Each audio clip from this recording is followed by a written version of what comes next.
Hello guys, in this video I'll show you how you can fix Windows was unable to complete the format error. So without further ado, let's get started.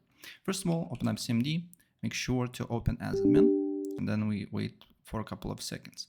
And the first command that we need to write is disk part, one word, right? And then the disk basically will show everything on your computer. So we need to write list disk, and then you should see your disks here. Then what we need to do here is to type a select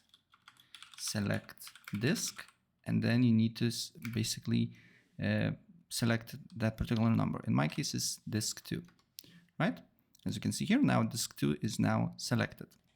Then you need to write list partition, and you will see this window.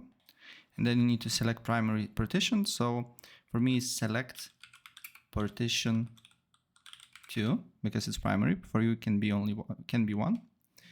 And then you just need to write format